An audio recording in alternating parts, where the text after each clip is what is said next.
প্রাথমিক বিদ্যালয় কি শিক্ষা দেয়?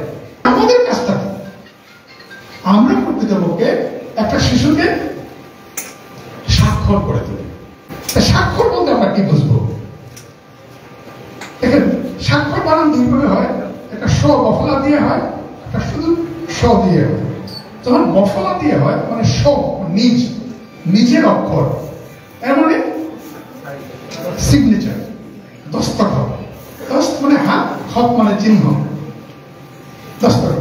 কিন্তু যখন বফলা দিয়ে না হয়, স দিয়ে হচ্ছে স যুগ অক্ষর, অক্ষরের সহিত স অক্ষর।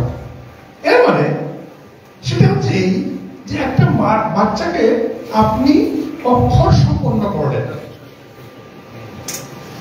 সে অক্ষর জ্ঞান অর্জন করলো। অক্ষর মানে লিপি। আমি তাকে স্বাক্ষর করছি মানে কি?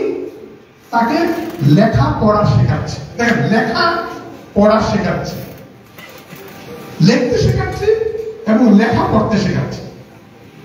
লিখতে শেখাচ্ছি, লেখা পড়তে শেখাচ্ছি, তাকে আমি স্বাক্ষর করছি। এর মাধ্যমে আমি কি করছি? তাকে মানবিক জ্ঞান ভান্ডারে তার প্রবেশাধিকার দিচ্ছি, তাকে সক্ষম করে তুলছি। সে মানবিক জ্ঞান ভান্ডারে ঢুকতে পারছে, সে তখন স্বাধীনভাবে জ্ঞান আহরণ করতে পারবে। সে তখন স্বাধীনভাবে নিজের অভিজ্ঞতা, নিজের মনের কথাটা অন্যের কাছে ব্যক্ত করতে পারবে। একটা বাচ্চা কিভাবে তার ভাষা আয়ত্ত করে? আমরা কিন্তু অনবরত তার সঙ্গে কথা বলি, তারপরে সে একটা কথা বলে, আমাদের পারস্পরিক কথা বলার ভাষা শেখে। তারপরে সেটা তার ভিতরে ইন্টারনালাইজড হয়, সেটাকে আত্মীকৃত করে, নিজের ভিতরে ঢোকায়। এটা এক্সটার্নাল ছিল, এটা তার ইন্টারনাল হয়। হওয়ার পরে এটা হয় তার চিন্তার ভাষা, এবং চিন্তার ভাষা তার প্রত্যেকটা কাজকে নিয়ন্ত্রণ করে।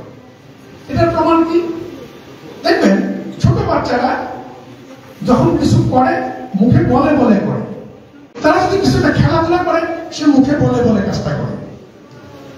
তাকে যদি বলতে লাগেন, সে কাজটা ঠিক মতো করতে পারবে না, ভুল করবে। এগুলো এক্সপেরিমেন্ট করা হয়েছে। আমার এই যে কথাগুলো, এগুলো শুধু আমার অবজারভেশন নয়, এগুলো হচ্ছে সায়েন্টিফিক নলেজ থেকে আমি বলছি, যেগুলো মানুষজন আবিষ্কার করেছে গবেষণার মাধ্যমে। তাহলে এটা হচ্ছে এই চিন্তার ভাষা তার কাজকর্মকে নিয়ন্ত্রণ করে। তাহলে প্রথম সংলাপের ভাষা, সেটা থেকে তার চিন্তার ভাষা আসলো। যিনি স্বাক্ষর নন, তার মধ্যে দুটা ভাষাই আছে, কিন্তু যিনি স্বাক্ষর, তার মধ্যে তৃতীয় একটা ভাষা তৈরি হয়, সেটা হচ্ছে লেখার ভাষা। আপনি যা বলছেন, আপনি যদি তা লিখতে চান, আপনি দেখবেন ঠিক সেইভাবে লিখতে পারেন না। লেখার একটা অন্যরকম সিস্টেম আছে, সেইভাবে আপনাকে লিখতে হয়। তাই লেখার ভাষাটা হচ্ছে একটা তৃতীয় ভাষা মানুষের, এবং যার চিন্তার ভাষা ডেভেলপ করে নাই, তার লেখার ভাষাও ডেভেলপ করবে না। কিন্তু পিকুলিয়ার বিষয় হচ্ছে, যখন আপনার লেখার ভাষা ডেভেলপ করলো, তখন সেইটা আবার আপনার চিন্তাকে মডিফাই করবে, এবং আপনার মুখের ভাষাও পাল্টে যাবে। আপনি দেখবেন, আপনি একটা সমস্যা নিয়ে ভাবছেন, আপনি খুব ভালো সমাধান খুঁজছেন, পাচ্ছেন না। আপনি বিষয়টা নিয়ে বসেন, আপনি কিছু কিছু লিখেন, আপনি দেখবেন আপনার চিন্তাটা খুলে যাচ্ছে, এবং আপনি আলটিমেটলি একটা সুন্দর একটা সংহত চিন্তা পেয়ে যাচ্ছেন। ফলে আপনি যখনই তাকে লেখার ভাষা শেখালেন, তার চিন্তার ভাষাও পাল্টে যাবে, তার বলার ভাষাও পাল্টে যাবে, তার সক্ষমতা বাড়বে, সে একটা নতুন মানুষ হয়ে যাবে। ফলে প্রাথমিক স্কুলের দায়িত্ব, এই গুরুত্বপূর্ণ দায়িত্ব, একজনকে স্বাক্ষর করে তোলা, একটা বাচ্চাকে সক্ষম করে তোলা, যেন সে তার ইচ্ছা মতো দুনিয়ার জ্ঞান রাজ্যে বিচরণ করতে পারে। এবং এর মাধ্যমে আমরা আর কি করি? আমি ভাষা বলতে আমার মুখের ভাষা বললাম, আমি গণিতকে ওর মধ্যে ইনক্লুড করবো, কারণ গণিত একটা ভাষা, সেটা হচ্ছে বিজ্ঞানের ভাষা। ফলে প্রাথমিক স্কুলে আমরা তাই শেখাচ্ছি, ভাষা এবং গণিত। এবং আমি যদি তাই করি, তাহলে কি হবে? একটা বাচ্চা সক্ষম হবে, এবং তার মধ্যে যদি পাঠাভ্যাস গড়ে তুলতে পারি, তাহলে সে পড়াশোনাটা আগাতে পারবে। এবং ভবিষ্যৎ তার জন্য উজ্জ্বল হবে। আমাদের সামাজিক প্রেক্ষাপটে প্রাথমিক শিক্ষার এই গুরুত্বপূর্ণ আরেকটা কিন্তু ভূমিকা রয়ে গেছে, সেটা হচ্ছে সামাজিক বৈষম্য দূরীকরণে আমরা একটা গুরুত্বপূর্ণ ভূমিকা নিতে পারি। আমাদের টার্গেট কি? আমাদের টার্গেট হচ্ছে আমাদের শিশুদের স্বাক্ষর করে তোলা, সক্ষম করে তোলা। আমি জানি সেটার জন্য আপনাদের প্রয়োজন, সুতরাং আপনাদেরও সমস্যাগুলো দেখার দায়িত্ব হচ্ছে আমাদের, এবং আমরা সিনসিয়ারলি এই বিষয়গুলো সমাধান করার চেষ্টা করতেছি। সবকিছু আমাদের নিয়ন্ত্রণে নেই, আমরা চেষ্টা করছি আমাদের সাধ্যমতো। কিন্তু এই কথাও বলে রাখি যে আপনাদের সমস্যা সমাধানের জন্য আপনাদের একটা ভূমিকা রয়ে গেছে। কিভাবে? যদি আমরা নীতি নির্ধারকদের মধ্যে এই পারসেপশন নিয়ে আসতে পারি যে প্রাথমিক বিদ্যালয়গুলোতে পড়াশোনা ভালো হচ্ছে, তখন তারা কিন্তু আমাদের দাবিগুলোর প্রতি সহজেই সাড়া দেবে। আর তাদের যদি এই পারসেপশন থাকে পড়াশোনা হয় না, ওরা ফাঁকি দেয়, তাহলে তারা কিন্তু আমাদের কথা শুনেও শুনবে না। এটা একটা গুরুত্বপূর্ণ বিষয় রয়ে গেছে।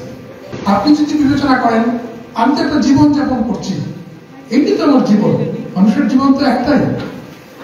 আপনি জীবন শেষে কি সান্ত্বনা নিয়ে যাবেন? নিশ্চিতভাবে আপনার কর্ম, আপনি কি করেছেন, এবং আপনার কাজটা এমন যেটার জন্য যে কোনো মানুষই মনে সান্ত্বনা নিতে পারে যে আমি এতগুলো মানুষকে সক্ষম করে তুলেছি। এবং সত্যি কথা বলতে কি, একটা মানুষের ব্যক্তিত্ব গড়ে উঠে অন্য ব্যক্তিত্বদের অবয়ব গ্রহণ করে করে। আপনি নিজেকে কল্পনা করেন যে আপনি বড় হয়ে উঠলেন, আপনি নিজেই কল্পনা করতে পারেন যে কার কার প্রভাব আপনার উপর পড়েছে এই গড়ে ওঠার পিছনে, এবং তাদের কিন্তু আপনি কখনোই ভুলতে পারেন না। এবং আপনার মধ্যে তারা জীবিত থাকেন, তারা মরে গেলে পড়েও। ফলে এই শিক্ষকদের এমন একটা সুযোগ রয়ে গেছে, আপনার একটা শিশুর ব্যক্তিত্বের মধ্যে অন্তর্গত হয়ে যেতে পারেন এবং তার মধ্যে আপনার জীবিত থাকতে পারেন আপনার মৃত্যুর পরে। সেটা শুধু প্রাথমিক বিদ্যালয় রয়ে গেছে। আমাদের মূল যে উদ্দেশ্য সেটা হচ্ছে আমাদের শিশুদের প্রাথমিক মানসম্মত প্রাথমিক শিক্ষা নিশ্চিত করা, এবং সেটা খুব সংক্ষেপে বললে আমাদের শিশুকে ভাষায় এবং গণিতে স্বাক্ষর করে তোলা। আসুন আমরা প্রত্যেকেই যে যার স্থানে রয়েছি আমাদের কর্তব্য কর্মটি করি, যেন আমরা আমাদের কাজটা সুসম্পন্ন করতে পারি। সবাইকে ধন্যবাদ। ধন্যবাদ স্যারকে।